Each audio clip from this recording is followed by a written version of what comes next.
Welcome to Let's Face the Facts, the rewatch podcast for the classic sitcom, The Facts of Life. Join us each week as we synopsize, analyze, criticize, and ultimately idolize the show. And now, here's your host of Let's Face the Facts, the wonderful David Almeida.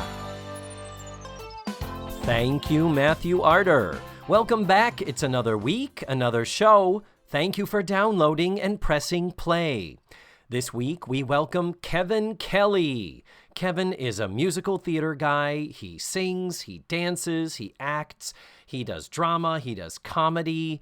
He's also an educator, a vocal teacher, an amazing cabaret artist, and a big band swing singer. He's just the total package, man. And truth be told, I hate him just a little teeny tiny bit, but don't tell him I said that. Anyway, Kevin joins me and Matthew this week to watch Season 8, Episode 16, called A Winter's Tale, which had an original air date of February 7th, 1987. I think we're ready to jump on in. Let's face the facts with Kevin Kelly.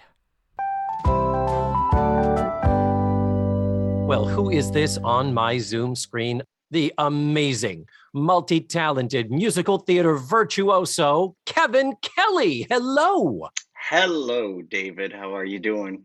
I am doing fantabulously. Now, have you and Matthew Arter met before? Have your paths crossed? Oh, yeah. Yes, they have. Mm-hmm. Oh, absolutely. Excellent. Oh, good. So we have quite an episode here to discuss. Season 8, episode 16, called A Winter's Tale, which had an original air date of February 7th, 1987. This is the name of Shakespeare play, isn't it? It is A Winter's Tale. Okay. Well, that's it. They steal these titles or do wordplay with other titles and stuff like that. So I thought it was familiar. It's not one of the Shakespeares I'm familiar with, but I'm not as into Shakespeare as most actors are, so. And that's okay. Abso-goddamn-lutely. Damn it. So, Kevin Kelly, before we get started actually talking about the show, I always like to ask my guest, do you have a history with The Facts of Life? Did you watch the show when it was in its first run? I did. It's interesting because this episode was my senior year of high school. Mm-hmm. Oh, I know. It was my first year of college. So yeah, believe me, I'm feeling old too. Yeah. And I have to say, this is the time that I didn't watch The Facts of Life as religiously because, there were other things happening in high school. Yes, I'm very familiar with the show and the characters, and I actually love that Cloris Leachman joined the cast because she's one of my favorites. Oh yeah, she is magnificent. The material they're writing for her is sometimes a little in the little place. Yeah, I don't think she was genuinely Cloris in this at all, but she was trying to fill big shoes with Charlotte gone.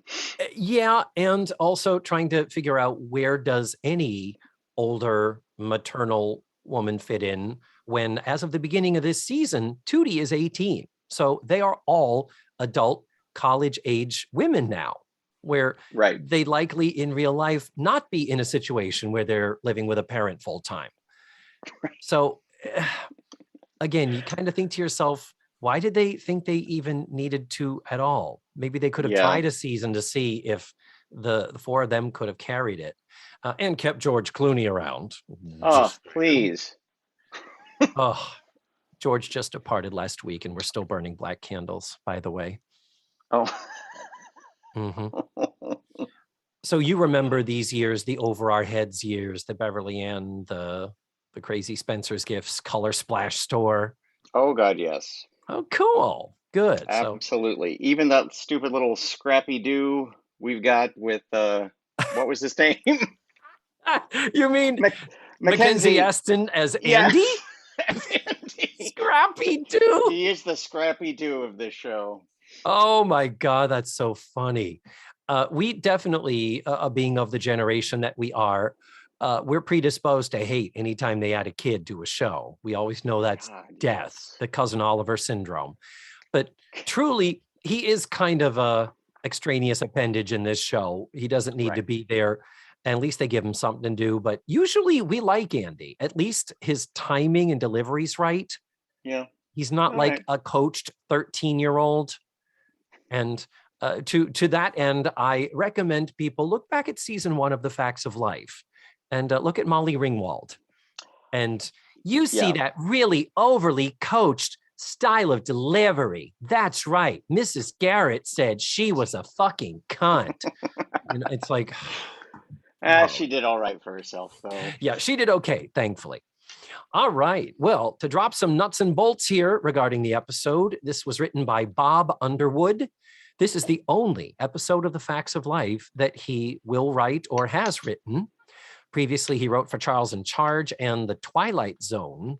This is pretty early in his career. He would go on to write and produce Night Court, Nurses, Daddy Dearest, which is a show. It was Richard Lewis and Don Rickles doing a father and son type of a show, you know, a career son and an irascible, cranky old dad.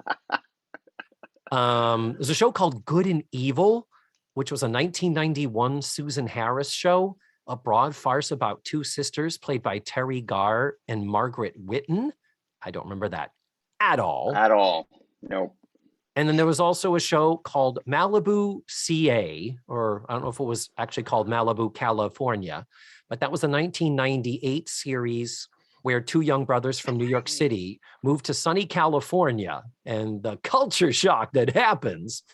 And it was a syndicated teen sitcom by Peter Engel, who also created Saved by the Bell. So Bob Underwood still had quite a bit of work ahead of him. And the episode was directed by John Boab. John was the in-house director. He pretty much did all of the episodes. That was very common in sitcoms to have a sort of alpha director who does most of the episodes. And yeah, we have multiple guest stars this episode, but I want to talk about them when the time comes. Oh, okay. We'll keep it under wraps until then. Oh, yeah. And so before we get into the microscopic dissection that I like to do, Kevin, this is where we like to put our guest on the spot and ask you if you would please provide a simple 1 to 2 sentence synopsis of the entire episode, not unlike a listing you might find in a TV guide. Oh my God, of course she asked me that. If it runs too long, Matthew will judge you. No pressure, go. Oh, great. All right, so the girls are on their last ski trip that they're ever going to take with each other. There's double booking, naturally, with 3 other guys in the cabin, so the hilarity ensues.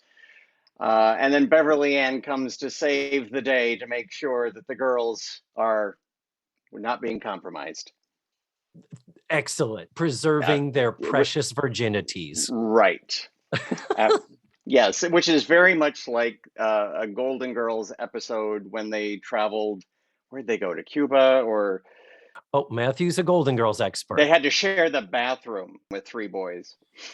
Yeah, I don't think they established like that they went to Cuba. They just went to some exotic location and ended up on the wrong side of the island. We just got shipwrecked on the bad side. It was when they literally thought they were going to die. And they had 3 men. One of them played by the wonderful, what's this pussy? He was in High School USA. David. Tom Villard. That's him. So it is like that episode of the Golden Girls, except somehow the Golden Girls was even more believable and more real than this piece of shit we just sat through. Oh my God. Whoa. Okay. I was going to say, next I was literally going to say, overall general thoughts, how it is as an episode. Not my favorite, not one of the strongest. Agreed. We have a lot of weak episodes this season and coming up next season too, Kevin. And I just want you to know it has nothing to do with you. I invited you because I wanted you to be on the podcast, not because I wanted to subject you to a shitty episode. Well, thank you. They're all this bad. Oh my God. Yeah, it was rough to get through. It was. There was a lot of cringe, as the kids would say. Yeah. So let's get started with it. The first scene, we've got Tootie, Natalie, and Joe descending the stairs in their winter coats with their suitcases, preparing to leave for a ski weekend. Andy wishes they could take him with them, and they say no. Andy is the horniest 13-year-old boy on television, Kevin. Yeah, that's why we get lines like, so you're saying I won't be able to meet a snow bunny named Ingrid? And right. Do what with her? Exactly. Dog chasing a bus, kid. What is that about? Again, Scrappy Doo. We're dealing with Scrappy here. I will say that because of shows like this and things in the 80s, I thought ski trips were going to be a much bigger thing in my life than they actually were. Really? Like, I just felt like a lot of TV shows and I was like, oh, I guess ski trips are a thing. I've never been skiing. Yeah. I'm going to surprise you there. I actually, part of my upbringing was in Colorado, so the ski trips actually did happen, but nothing like this. Oh, I went to college in Western Massachusetts, so the ski club, and there were actually a couple of ski classes. They had a lab fee of several $100s, but they would they'd get on buses and go up to Vermont, which is that's only like a couple hours away when you're in Massachusetts. So it was not difficult to ski growing up in New England. My family never did it, and I never had any interest because I am somewhat committed to not dying. Just saying. That's all good. Yeah. I spent most of my skiing life doing the snowplow, going very slowly down the hill. Oh, yeah. I think I wiped out on the bunny hill and ended up in a cardboard box because I sprained. You much sprained? Like Tom Villard. Good tie-in. Good tie-in.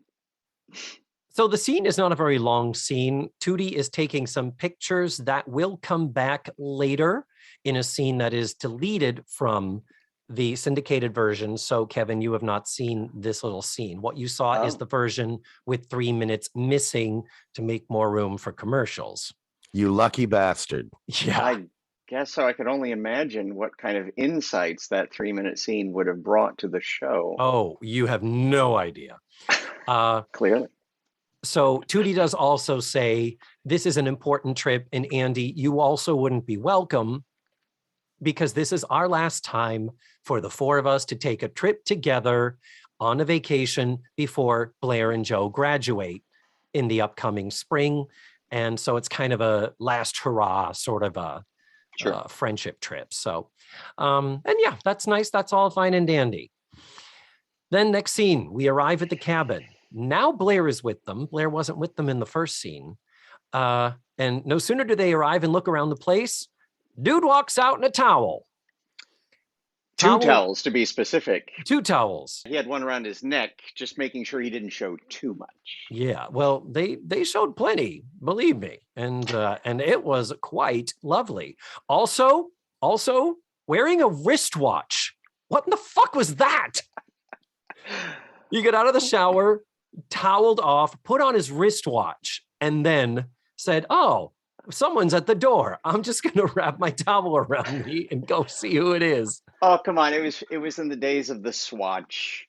And weren't those all waterproof anyway? Were they? I don't remember. Yeah. That was a big thing then. I remember the swatches. Yeah. I didn't have one. I wasn't fancy like that. He also had slippers on, which grossed me out. Yes. Why? Like, what? Really? You're going to be just a towel, but my slippers. Like, I can't. You wanted to see his feet. That's what was going on. I did want to see his feet, and I wiki-feeded him, but he's not on there. So no sooner do they look at this guy and say, what's going on? 2 other guys come out of the kitchen, and they are quickly introduced as Hopper is the guy in the towel. Right. Ernie is the blonde. Hopper's the brunette. Ernie is the blonde, and Dwayne is the redhead. We got one of each. Because you need that. Yeah. I was wondering where the black one was, because as far as the girls go, we have a dark-haired, a blonde, and a redhead. Yeah, it's weird that there were three guys and 4 girls, and Tootie ended up kind of being the odd one out, as far as, not that anything's developed romantically, but it was interesting that you wonder if one draft didn't have a 4th guy, and they're like, do we really need 4 of them? Really? So there's been some confusion. The place has been double booked. It's a problem with the executive secretaries at the corporations that Blair owns and that the redhead owns, Dwayne. And so, oh, what a kerfuffle. We're all here and we can't all stay in the same cabin. We're girls and you're boys. And the boys say, and you can't stay here because this is actually a bachelor party weekend. We got 9 more guys coming. And Giggity. And it's Dwayne's bachelor party, Dwayne the redhead. And so they're like, oh, and they do say, I mean, if you want to, you can stay here. And Natalie's like, yep, done. Yeah, Natalie was kind of the horn dog of the group, wasn't she? I believe the term they used was boy crazy back in those days. Boy crazy, not horn dog. Good. But no, she is. That. Even 5 years ago, we're like, and Natalie's horny. So yeah, Natalie is into it and we are feeling it too, girl. So they figure they've got to figure something out. So Dwayne says there's a phone a mile down the road. He'll go and make a phone call, figure out what the fuck happened. Blair says, I'll go with you. So Blair and Dwayne leave and off they go. Was that a thing? Like, you went to a cabin and there was no phone? That part I don't remember. I mean, that absolutely did exist. I think in the 1950s and the 60s that there was. But this is 87, for Christ's sake. Exactly. There's like where you go to a campground or something, and there's one phone nailed to the trunk of a tree that everyone has to share. One payphone. But yeah, part of me is like, if this fancy cabin is owned by Warner Industries and or Dwayne's family's company, you're kind of like, they couldn't ring for a fucking phone. They aren't so important with all of their money that they need to be reached. Did we have the brick phone at this point? The big ass brick phone, like the field phone. Yes. Yeah. Oh yeah, that existed in the 80s. Car phones and things like that. So you would think that, being the wealthy kids that they are, their fathers would at least give them, well, who knows? Nope, not at all. So let's take a moment and talk about the guys, the actors who are our guest stars this week. Mm-hmm. Let's start with Ernie, the blonde one. This is Tom Hodges, is the actor's name. He has 56 credits and a 33-year career. His biggest credit was he was the character of Rich on 30 episodes of Valerie and or The Hogan Family between 1986 and 1990. He was the best friend-ish character of Jason Bateman. By the way, one episode of Valerie has a story by credit from Tom Hodges. So he contributed a story to that show. So he's got a writing credit. Next, we've got Hopper, the brunette in the towel. He has 3 acting credits, 2 Facts of Life episodes, 1 episode of Dallas, nothing else, 0.0. I did Google him, and it looks like he now sells life insurance in Irvine, California. Oh. So look up Mark Savali if you are looking for life insurance out on the West Coast. Does he still have that hairy chest? But he still looks good. He's, gentleman of a certain age, but aren't we all? He still looks good. Yeah. But you did hear me say he was on 2 episodes of The Facts of Life. Yes. Previously, he was on an episode from season 2 called Teenage Marriage Part 1. It's the one where Jo is about to run off and marry her sailor boyfriend, Eddie. And they go to a fancy French restaurant with Blair and another boy named Bink Parker, who are attempting to talk them out of getting married because Jo at this point is only 16. But the waiter at the fancy French restaurant was this guy, Mark Savali. So I'm not going to lie. When he comes over to start schmoozing Jo and start chatting up Tootie and handing them his sort of pickup speech about, I'm normally a shy guy and blah, blah, blah, and I'd hate to have a girl like you slip away. I admit I am that guy. I looked at him and went, What, you use that line? No, I've never used that line. Well, not where it worked anyway. Well. But I'm looking at it going, how old is this? This guy is 35 if he is a day. And he's supposed to be a college student. So confirming this theory, and sadly, because his list of credits is so scant, there is no information like his date of birth or where he grew up or anything. But if he was in the episode Teenage Marriage, season 2, 6 years prior to this, if he's supposed to be a 21, 22-ish college student right now, then does that mean he was in his teens as the maitre d' fancy waiter of a French restaurant? No. This is an actor in his early 30s, ladies and gentlemen. Well, good for him. That's all I got to say, because he looks good in the episode. Damn. I mean, the time at the gym's really been paying off. It was a shame to have him put the shirt on over the towel. I know. So yeah. And then lastly, in the role of Dwayne, who will be the most important of these three gentlemen as our plot unfolds, Doug Savant. I had the biggest crush on him when he was on Desperate Housewives. I was on Melrose Place because he was the gay character on Melrose Place. I forget about Melrose.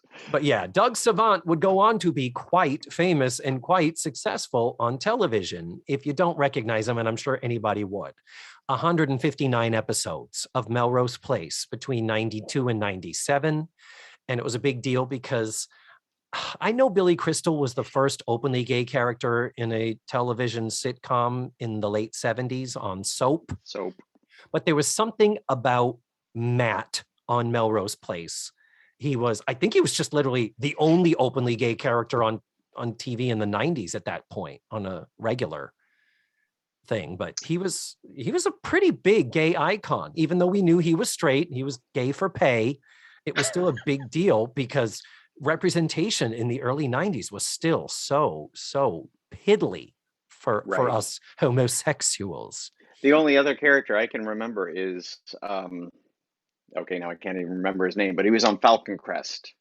That sounds familiar because they had like gay characters on Dynasty and things like that. Like they popped up here and there, but as far as a regular, I forget. There is some type of a landmark something about Doug Savant in the role of Matt on Melrose Place. And he was so dreamy and so cute.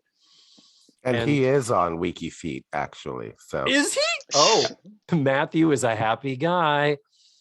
You'll have a full weekend. So then after that, he would go on to be on 175 episodes of Desperate Housewives as Tom Scavo, husband to Felicity Huffman. Oh. And theirs was the most stable marriage relationship on the show. Thank God. That show was cray. What? Didn't a fucking plane crash in the middle of a block party in the middle of their street or some shit like that? Anyway, Doug Savant, so cute. And I think he is just magnificent in this episode. Oh, okay. I think, what he's playing, he's supposed to be a rich guy, but he's also supposed to be playing torn about being married. And I believe he is infatuated with Blair. I think he hit all the right notes. And I was like, Blair, take yes for an answer. Fucking let him split up and let him call off the wedding. You snag yourself that guy. Yeah, I think all those months studying Meisner really paid off for him in this moment. Oh, and another thing for homosexuals, if you have not watched Desperate Housewives is a fascinating show because every single episode, its title was a Stephen Sondheim lyric. Every single episode. I did not know that. Yep, everything. So if you just want to have some fun, pull up the Desperate Housewives episode list on Wikipedia or on IMDb and just go down through the lyrics. Some of them are song titles, but just go lyric by lyrics. Okay, that's from Unworthy of Your Love in Assassins. That's from Everybody Ought to Have a Maid in A Funny Thing Happened on the Way to the Forum. That's from Passion. You can play a little Sondheim trivia game show if you want to for Broadway. That is an amazing piece of trivia, David. Thank you for that. You are most welcome. That's what we're here for. If you ever want to have some fun, pull up that IMDb page. Oh, what fun! Oh my God. See, the weekend is getting fuller and fuller as we go. Oh, yeah. Jesus. In the words of Matthew Arter, we have very differing ideas of fun. So those are our guest stars. So in the next scene, Hopper is trying to flirt a bit with Joe and not working. Tries to flirt with Tootie, not working. Joe starts talking to Ernie and she says, I know why they call him Hopper now. And he says, I know. I tell him that stupid line never works. Cut to him talking to Natalie and her being all, oh. And it's like, fall for that line, Natalie. You've seen this guy in a towel. Get you some of that. Yep, she was ready to go. Jeez, what's wrong with you? So Dwayne and Blair come back, and they've clearly been bonding and laughing, talking about money and investments because we're rich people. And Dwayne has arranged for another cabin, but it's not going to be ready until 6. So until then, the girls are going to have to hang there, at which point they say, well, then let's go and get some time on the slope, and off they go. That's right. Blair doesn't want to go. A reason really isn't given why Blair doesn't go with them, but she's like, well, you guys have fun. But Blair, I think she just didn't want to break a sweat. She spent too much time on the hair and makeup. She didn't want to ruin that. Well, she's already walked down to the phone and back. That was her cardio for the day. I don't know if you've seen people after they've been out skiing. It's not pretty. Oh, I have not. So that's good to know. So I've never seen people, they're like, let's go skiing. And they put on their coats like they're going to the mall. Like these people are not dressed to go skiing. It's like, oh, whatever coat I've got, whatever. Do they have a hat? Do they have gloves? It's like we're gonna assume that was all in the car. Suspension of disbelief. We'll go with that. Yeah, we're gonna have to go there. But I agree, Matthew. I did think that too. It's like at least a pair of fucking earmuffs. But this is after Joe's over in the corner whittling in the house. I mean, well, she had to have something to roast her marshmallow on. We got this whole fully stocked house here, and there's not anything else. I have to get a stick, and I've got to whittle it inside. Fuck all y'all bitches with my shavings. There's maid service, there's room service with this, right? Yeah, they clean up. So as soon as Dwayne realizes that Blair is not going skiing, Dwayne's like, gee, hey guys, maybe I should hang back too, to greet the others when they show up. And they're like, yeah, okay, cool. We're not suspicious at all that you're into Blair or whatever. Okay, go bye. So off they go. Then the next scene, Dwayne and Blair are just sitting by the fire and talking and laughing and bonding. Commendably, they're talking about his fiancée, Sheila. She's asking good questions about how did they meet, asking about what they have planned for the wedding. Do you remember what he said the guest list was for the wedding? How many people? No, I don't remember. He said 700. Oh. I don't know if that was supposed to be a haha rich person exaggeration, but she says, what kind of a wedding do you have planned? He says, oh, typical wedding, bride, groom, priest, 700 guests. And she says, oh, really? I want a simple wedding, only 500. I don't know. 700. Let's hope that was a joke. That the writers weren't. They got to be driving that we're wealthy into the ground. Yeah. So the others come back. It seems that Hopper and Natalie are getting a little friendlier. Ernie and Joe are certainly also getting friendlier, but not any romantical implications. They do note that the guys haven't arrived, though. And now it's getting dark. And wow, it's really starting to snow outside. Well, as the girls are like, well, we should be going to our cabin. Dwayne's like, do you really have to go? Maybe you should wait until the snow lets up. So they say, yeah, maybe that's a good idea. Let's wait. Little sidebar, Natalie walks over to Blair and says, so Blair, how do you think Hopper compares to Snake? Snake being Natalie's boyfriend that they now are mentioning literally every episode. He's become the Maris Crane of this series. The punchline to this little interaction is Blair saying, "Don't you ever date someone named Bob?" Or something like that. But as the girls head off into the kitchen or wherever, a hooded figure suddenly appears outside the window. So now we have just the guys. And they say, "Who's that? There's someone outside. Maybe it's the stripper." And Doug Savant is like, "You did not hire me a stripper." They're like, "Yeah, well, it's your bachelor party. Woo!" Open the door. In comes Cloris Leachman as Beverly Ann. That's who I want as my stripper. Yeah, I'm sure she'd be way more fun and entertaining, really and truly. But they do comment, "Boy, $100 sure doesn't buy what it used to." But remember, we have not seen Beverly Ann yet in this episode. So she just has shown up now and she is freezing, and God bless her. Cloris Leachman is such a great fucking actress. You believe she is frozen to the core with, and the walking over to the, and putting the blanket over her, and the way she delivers the lines, and her commitment to that is so strong. But what we learn is that Mr. Warner's, Blair's dad's executive secretary, called to say she fucked up. And she knew that she fucked up, but she didn't catch the girls in time. So since Beverly Ann knows that they were about to head out to a cabin where there were also a bunch of guys staying, she went after them. And they're like, "You drove all the way up here in the snow in your Winnebago?" And she says, "No, it got stuck, so I had to hitchhike. And now the snow's getting worse. The roads are all closed." So they are all stuck there. That's why we haven't seen the other guys. Tootie, little bratty Tootie, "Our weekend is ruined." Yeah. So Blair and Dwayne say, "Well, let's make the best of the situation. Let's go check in the kitchen, kind of figure out what is our food supply situation." And as they go into the kitchen, Blair says, "Well, I'm really sorry, Dwayne, your bachelor party is ruined." And Dwayne puts his arm around her and says, "I think it's turning out just fine." And it could have all ended right there if she just jumped him. Thank you. I'm like, there is no problem here. It fades to commercial as though there is something wrong happening. I don't see it. I don't see a problem.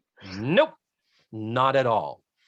But we are at commercial with this big. And by the way, speaking of, the audience is very engaged. When the guys say, "Well, you girls could just stay here," you get several audience members. Woo! You get that. It happens again, I think, later when Natalie says something, but we got some horny women in the audience here. And I approve of that. I just want to say, I love that stuff in a sitcom. Just to remind you, it is a live audience. Anyway, we're at commercial, Kevin Kelly. And this is the point in the podcast where we like to take a little time to get to know our guest and do a little mini interview, if you will indulge us. Okay, shoot. Okay. I'm an open book. You are very good. All right. So if you would please just start at the beginning. Curious, where were you born and where were you raised? I was born in a small town in Illinois. Mm-hmm. I definitely get a Midwestern vibe from you. Yes. Yep, absolutely. My father, now retired, was a minister. So we've lived in all four corners of the United States, points between, hence having lived in Colorado for a while and experiencing the joy of skiing. So the world was where you were raised. But absolutely. Do you have a place that you consider your hometown? Ironically, Florida is the longest I have ever lived in one place. Oh, how long have you been here? It's about 22 years now. Wow. I know. Man. Cool. Crazy. So a question Matthew always likes to ask regarding when you were first inclined to get into the performing arts. What bit you? What bit me? Being a preacher's kid, we were up in front of the congregation singing Kelly Family Choir, et cetera, et cetera. And I always sang Kelly Family Choir? Yeah, I know, it's cornball. Oh my God, not since the Five Donahues and There's No Business Like Show Business. Anyhow, continue, I'm sorry. Yes, it was just like that. No, I guess it came about when they said, "Hey, you need to go get involved with the theater group with the church," and they gave me a solo, and I was bit by the bug. Oh, did you actually study performance? I did. I went to Kansas State University, which is actually a huge agricultural school, but it had a really excellent music and theater program there. Mm-hmm. Excellent. So, yeah. And It was that in where? Manhattan, Kansas. meant, The oh, Little Apple, mind you. oh, is it? Is it actually called Yes, that? there are billboards outside of Manhattan, Kansas that say, "Welcome to the Little Apple." Oh, bless. That's funny. So Yep, you can say, I studied theater in Manhattan. that's right. Beautiful. Good for you. Now, I know you as being this amazing musical theater guy. You do it all. You are a quadruple threat. You act, you sing, you dance, you're funny, you improvise. Uh, I'm not aware that you have ever worked for the theme parks. Have you ever worked for any of them? Very briefly for Universal. I ask because I'm thinking it is so interesting to find someone who has made his living through being a song and dance guy, and without at least supplementing his income with a little something at the theme parks. That's Right. very common here. But you are not a common artist because you are also an educator. You are I a am. music teacher. You teach what? Do you teach voice and piano or? I teach voice and I used to teach piano. I kind of have pushed that aside. Mhm. But I do definitely teach voice and audition technique. Yes. And And that's my private studio. But I also have the Connected Performer, which is an online musical theater studio with my dear friend Natalie Cordone. It's the called the Connected wonderful. Performer. The Hmm.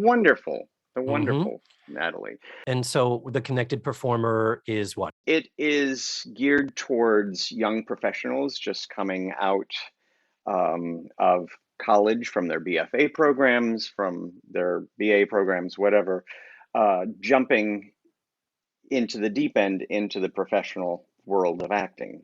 We found in our research before we started this company is that uh, so many students in the BFA programs, they have great technique, but they are not taught how Uh, to run it as a business. So yeah. we are there to help them with their auditioning, with their self tapes, and really getting down to the nitty gritty of who they are as an actor and understanding that so they can represent themselves and actually book some goddamn jobs. Hmm.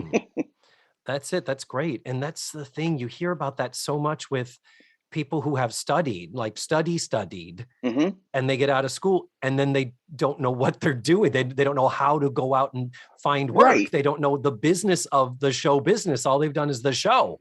Exactly. And that's what we both experienced that. We had Hmm. no freaking clue. But oh god dang it, we are going to go to the Broadway. We are going to make this happen because Exactly. I have a dream. Um but yeah. So we're definitely filling a gap there with Yeah, what we that's offer. definitely a needed service. And I have had the pleasure of working with you a few times. Yes, sir. I did a cabaret called For the Ladies, Songs That Men Should Never Sing. And I was thrilled when I was able to book you as my accompanist for that. That was a fun show to do. It I'm was. glad we got to do that. It was, I mean, just to hear you sing these songs that, well, the men aren't supposed to sing. I had a little anecdote that I wrote for the show, and I'm going to repeat it here. When I Okay. said, I am here and I'm being supported by Kevin Kelly. And well, we actually did a show once. We did a concert version of Sweeney Todd with Mad Cow Theater Yes. and the Orlando Philharmonic. And I said, and you were in the chorus. I was Yes, I was. Pirelli. I said, that is, ladies and gentlemen, what we call a theatrical anomaly. In this case, I was a lead and Kevin Kelly was in the chorus. Typically, what happens is Kevin Kelly is a lead and I am in the audience. Oh, stop. Thank you. I'm here all night. And nowadays, we occasionally run into each other in the park. As we've discovered, That's we right. don't live that far away. and you and your magnificently talented costumer husband, Skip Stewart. Yes. Uh-huh. Who is now semi-retired from that business, mind you, after 44 years. Well, it's been great having you on the show. I'm so thrilled that we've brought you here and had a chance to introduce you to our tens of listeners. But Kevin Kelly, yes, enough about you. Oh, okay. We have got to get back to this conundrum, this brouhaha in which Blair has found herself. Okay, well, let's do it. So when we come back from commercial, we have a little scene lit here that is cut from syndication. So what it is that Tootie is getting a little crazy about it's snowing. We could be stuck here for days. And she takes a picture of Ernie and Hopper. And they say, so if you're not happy about being stuck here, why are you taking pictures? And Tootie says, to identify our bodies. Isn't anybody worried? What if the electricity goes out? What if we run out of firewood? What if there's an avalanche? And Natalie says, what if we have to listen to her for 3 days? Ha ha! Good line, taking the piss out of annoying Tootie, because Tootie can get annoying. And then at this point, the men propose a poker game, at which point Beverly Ann says, oh, that's like Go Fish, isn't it? And they say, yeah, but it's for money. And Beverly Ann says, oh, I've got some money here. And Hopper, with devious intent in his eyes, says, deal her in. So this sets up Cue laugh track. the poker, and this sets up the poker game that later is in progress. So we really don't miss this scene, because the next scene is what we actually come back to from commercial in the syndicated version, where Blair has Joe in the kitchen, and Blair is like, we got a problem. We need to get out of here. Dwayne has a crush on me. And Joe says, what, Blair? Not every guy you meet falls in love with you. The man's getting married next week. Kind of a, would you get the fuck over yourself? And Blair's like, well, really? You think so? And Joe's like, come on. You're not all that, Blair. So she actually manages to convince Blair that she's reading more into this than is actually there. So great. And I take issue. I'm sorry. Take issue, Matthew. Talk, please. Joe, you weren't there for the conversation. So you're telling your best friend, stop overreacting. Like, bitch, sit down. I was the one he put his arm around. I was the one he was forehead to forehead with, saying that he found the right woman, for God's sake. I'm telling you this as a friend. Yeah. I'm the one who has dated a man, unlike you, Joe. She does get a little crack in there where she says, you seem to know a lot about men, Joe. You must have read a book. By the way, this episode, I'm not saying there aren't laughs, but it's not particularly funny. Not at all. There's stuff in it, but back at the beginning of the episode, I wanted to point these out. We had this attempts at humor from stating the obvious. Things like Andy saying, guys, take me with you. It'll be like I'm not even there. And the response is, that's because you won't be there. Hold for laugh. So what you're saying is, in so many words, I can't go. And they say, no, those are the exact words. Hold for laugh. When they arrive, Joe says, so guys, who are you? And they say, oh, well, I'm Hopper, and this is Ernie, and this is Dwayne. And she's like, no, not who are you as in introduce yourself. Who are you as in what the hell are your faces doing in our cabin? So, and one more. I'm sorry, I'll do one more. This is 4. When Joe says, I have a personal question for you, Hopper. Could you put some clothes on? This is stating the obvious in places where there should be jokes. Like the audience is like, ha, ha, ha, ha, that could have been funny. You see what I'm saying, though? Do you agree with me? Yeah, I think the team was really phoning it in. Yeah. So, yeah, there's a lot of attempts at humor from nothing. Yeah, not a lot of work being put into this. But anyhow, then we have a lovely cringy scene where back in the living room of the cabin, Tootie and Natalie are reading. Beverly Ann were playing out the trope of the novice poker player. I don't know what I'm doing. Yeah, all I have is, I have a pair of ones and another pair of ones. 4 aces. That trope that you've seen so many times where Beverly Ann, in her stupidity and naivete about the game and how it's played, is actually crushing the other two. So then we have a cringy exchange between Blair and Dwayne. And I'm sorry, Matthew, he hates it when I do this. I have to read it word for word from the script. Oh. Dwayne sits down next to Blair on the hearth of the fireplace, and he says, I hope you don't think I was being too forward. And she says, no. I just didn't understand. Meaning, Joe convinced her that there's nothing there.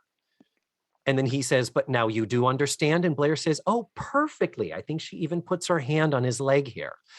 And he says, I just can't believe how lucky I am to have found the right woman. And Blair says, well, you don't know how happy I am to hear you say that. And he says, oh, Blair, what am I going to tell Sheila? And she says, tell her what you just told me. And he says, I will, but it's going to break her heart. Break her heart? Well, how do you think she's going to react when I tell her that I'm in love with you and that the wedding's off? Audience response. Oh. So we have this exchange back and forth where he means one thing, she means another. And we know this from sentence one. We know what's going on here. Yeah, it's kind of painful. It is. It really is. So Blair quickly retreats to the kitchen where Joe is cooking something. What the fuck was she cooking in that skillet? I think she was cooking Spam. It looked like Spam. No. It looked like Spam to me. And then she seasoned it. She seasoned the Spam. It is already 90% salt. Now, I'm not saying I don't love a good Spam every once in a while, but... Well, the thing is that the skillet, there was no smoke coming off of it. There was no heat or any, red coloring of the burner or anything. It was so clearly a prop. And it was like a cast iron skillet that she was holding with her hand. You can't hold a heated cast iron skillet with your hand. You need a pot holder. And I'm sorry, I think that I take offense at this because they've established that they are from wealthy families. Wouldn't they have something better than Spam in the kitchen? Just saying. They brought no food with them. It's not like they showed up with like grocery bags of food. They just showed up at this place. Well, the girls did, and Blair did say that it was stocked, didn't she? Didn't she? It's stocked. It's got food. It's got linens. It's got a guy in a towel. 100 cans of Spam and a guy in a towel. Yeah. It's fully stocked with no bedrooms, apparently, as we're about to find out. I thought that too. I'm like, yeah, wow. Again, this is a rich person's corporate cabin. This does not reek of any sort of executive suite or luxurious accommodations. So at this point, Blair is like, Joe, he has told me explicitly he wants to call off the wedding and he's in love with me. And Joe just laughs and says, well, how do you like that? I was wrong. And then she says, so what did you do to encourage him? And Blair is like, what? I was just being friendly. And Joe was like, Blair, you flirt with every guy you meet. Did you toss your hair back and giggle? She goes, you mean like this? And does her Blair thing. Yep. And then it becomes very apparent that Blair is like, oh, fuck, I maybe kind of sort of brought this on myself, which I don't think she really did. But anyway.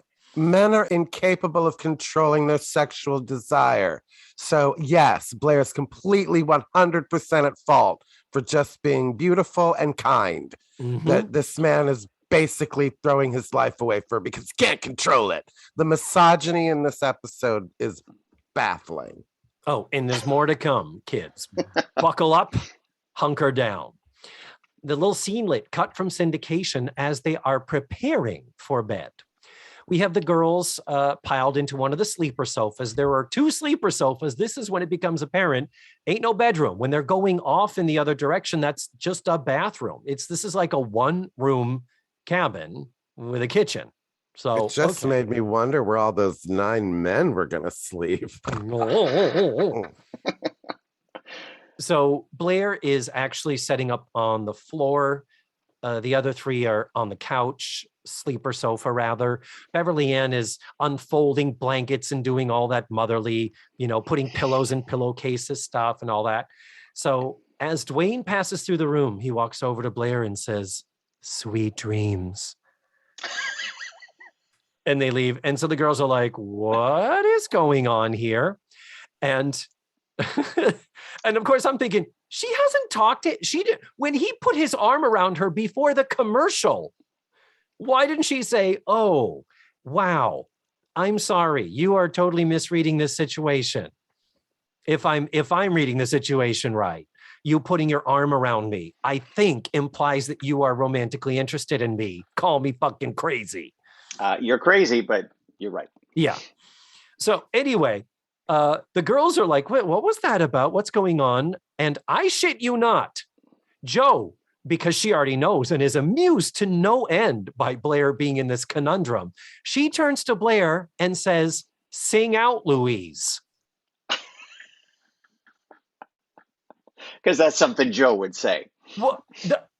Yeah, because when it comes to musical theater references, yep, that's from the Broadway musical Gypsy, ladies and gentlemen, referring back to lyrics by Stephen Sondheim. That's our full circle Oprah moment there.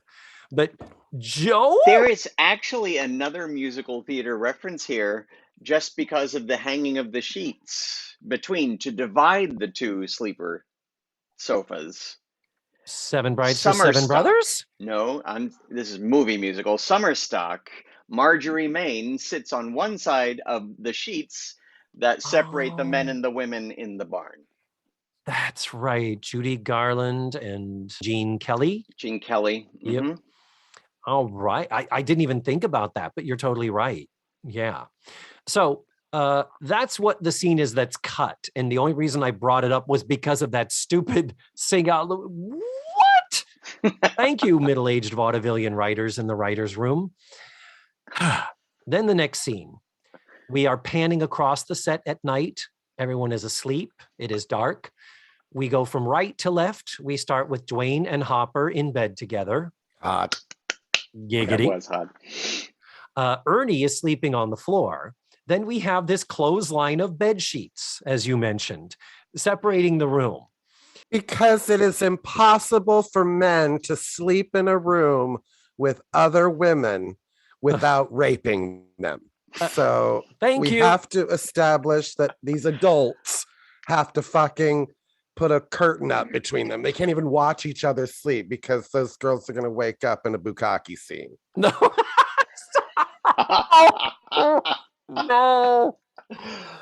Oh, Matthew, thank you for that. It would have been fun if maybe Beverly Ann had insisted.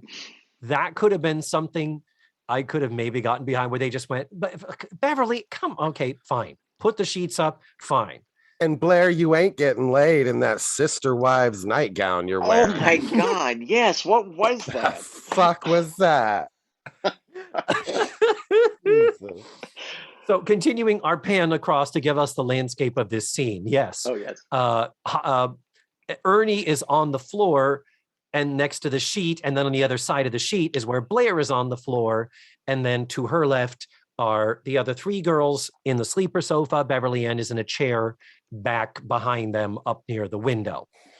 So Ernie stirs and his arm flops over onto Blair on the other side of the sheet. And Blair is like, hey, over the line. And he's like, what? She's like, over the line. He goes, oh, sorry, Blair.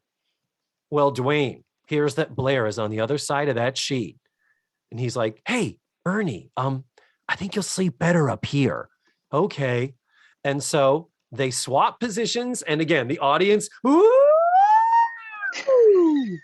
Well, and also cut from syndication was the scene where Hopper said, "What is poking me in the butt?" as soon as this happens, Blair wakes up Joe, nudges her, and, unheard by the others, Joe, my back is hurting. Switch with me. Okay. And they swap. So now we have this wacky scenario where Joe and Dwayne are on either side of the sheet, but Dwayne doesn't know it's Joe. Whoa. And then Dwayne says, darling, I'm lying next to you. And this is going to be the most exciting night of our lives. This is? Does he think they're going to fuck there with, really? Going to cut a hole in the sheet? I mean, what's happening here? Okay. So the punchline of this, thankfully, which doesn't go on more than that one line, Joe pulls the sheet aside and says, but will you respect me in the morning? So anyway, so reeling from this and being confused, he steps through the sheet, and probably my favorite moment of the entire episode. He steps through the sheet to be met face to face with Beverly Ann. Can I help you? It's literally like, it's like a Frau Blucher, Nurse Diesel moment from like a Mel Brooks movie, isn't it? Where she's just, if only, dead serious. Just, can I help? Like, what are you doing here? Compromising the virtue of my young girls, It was just, she delivers it so beautifully. And that's the one time when the camera work is helping them, where it's just suddenly she's just there in the shot. It's wonderful. So then Beverly Ann and he have a talk. Again, all of these conversations are happening while other people are sleeping a foot and a half away. And yet some people hear some things, and most of the time nobody hears anything. It's like, really? Really? Anyhow. Dwayne and Beverly Ann now have a heart-to-heart. She starts talking about her marriage, and he's like, well, tell me about your marriage. And she says, well, everyone has cold feet. And he says, well, what happened with your marriage? And she says, oh, he was killed dead, torn apart by wild animals. Now, we know that she and Frank divorced, Kevin. This is the thing. So she's telling this tall tale, and then she pretends to start crying and needing him to console her and hugging all over him. Now it's like, okay, well, now who's the horny one, Beverly Ann? Yeah, she was looking for the sympathy fuck. What is happening here as far as that? And then, as I swear to God, after she does this whole routine and talks about the marriage, they both sit down kind of and then Doug Savant speaks for the entire audience when he says, I am so confused. Couldn't have said it better. Yeah, as are we, Doug, as are we. But the final word of this heart-to-heart, Beverly Ann says, maybe you shouldn't mistake infatuation for real love. That's actually a good lesson, truly. Mm-hmm. So the next scene, next morning, Blair wakes up and asks Beverly Ann what she thinks about the whole thing. And Joe thinks I crave attention too much and that I maybe flirted with him and led him on and I don't know what to do. And Beverly Ann has fallen asleep while Blair's been talking to her. Ha ha! So Blair goes into the kitchen. Dwayne is there. She apologizes to him, saying she didn't mean to lead him on if that's what he feels she did. And he says, no, it's okay. I just got cold feet and I was wrong to put you through this. And then he says, Blair, you're terrific. And then she goes to giggle and flick her hair. And then she quickly stops herself and says, I've got to get this fixed. Best moment of the show. You think so? Yeah, honestly. I don't hate it. I love Lisa Whelchel and she is fantastic, even with the crappiest of material. But no, I'm still, my favorite moment is still the Beverly Ann, can I help you? Oh. So last moments of the episode are, they wake up to the sound of snow plows. It's all like, yay, we can leave our cabin. That's terrific. At which point Hopper jumps up from behind the couch and says, you don't have to if you don't want to. And their reaction's great, like, because that's not creepy.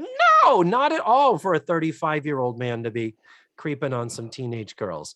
So he makes one last pass at Natalie, like, what do you say? And Natalie says, Hopper, I'm not usually the shy type of a person, but I think I'm going to let this one slip away. Ooh, burn! Using your words against you, Hopper. Scorched. Ugh. She got you. Missed opportunity, though. Come on. How so? Well, they could have cut away to them sneaking off to the bathroom together. Come on, it's the only other room in the house other than the kitchen. Thank you. I'm the same way. It's like, Natalie, why would you let that one slip away? I'd let that one slip in, if you know what I'm talking about. I don't. What are you talking about? What do you mean? I'll show you later. Oh. So that's the end of our episode. Not my favorite, not particularly funny. I guess the characters, at least the characters, other than Joe whittling, that's getting even a little bit too earthy for Joe. But everyone pretty much was who they were in the circumstance. So at least we got to give the show credit for that no one suddenly said, oh, well, it just so happens I'm an Olympic level skier and I have a helicopter in the backyard. So, yeah, I'm just going to say this happened and move on. Final thoughts, Matthew Arter. We got to look at Doug Savant for 23 minutes. Mm-hmm. And we got to see Mark Savali's bare chest for a couple of minutes. And that is pause-worthy if you are watching it on it counts for a little DVD. Softcore porn there. Very soft core. Very, very soft. Very softcore porn. Final words about the episode, Kevin Kelly. That's time I'll never get back. Oh, shit. Oh, wow. But you know what? I'm glad I watched it because I got to spend the time with you two. Oh, so Kevin, thank you so much for doing this. I've been bugging you about this for quite some time. Back when we did our Cole Porter review cabaret up at the Villages. Yes, the rise and fall of blah, blah, blah, blah. I can't remember the title. It's The Decline and Fall of the Entire World is Seen Through the Eyes of Cole Porter. There it that is. It? Yep. You remembered. I don't remember. Rolls off the tongue. Yep. It's an entire review of literally the unknown Cole Porter songs. And when you take that and present it to an audience of people at the Villages, say, here's a whole bunch of songs you don't know. The response was, what is that? I don't know any of the, I'm here to see a Cole Porter show. Why am I not hearing anything that I've heard before? And there is a loose tie-in here because the amount of applause from this episode and what we did there is about the same. Oh my, another Oprah full circle moment. See, full circle. There it is right there. So thank you again so much, Kevin Kelly. You are welcome. Thank you. It's always great to see you. Smooches and goodbye. Mwah. Mwah. And there you have it. That was Kevin Kelly. Next week, we're going to be watching Season 8, Episode 17, called Cupid's Revenge. You can watch the show ahead of time for free at dailymotion.com. I will post the link in the show notes and on this episode's webpage. That is all for now. Thank you so much for listening to this week's show. And remember, the facts of life are all about you.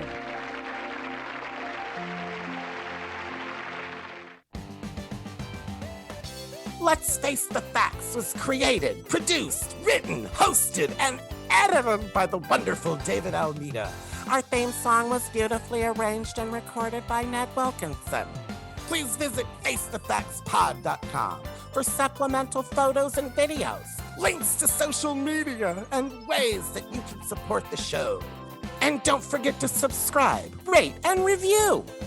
This is Matthew Arter saying tune in again next week for another thrilling episode of Let's Face the Facts.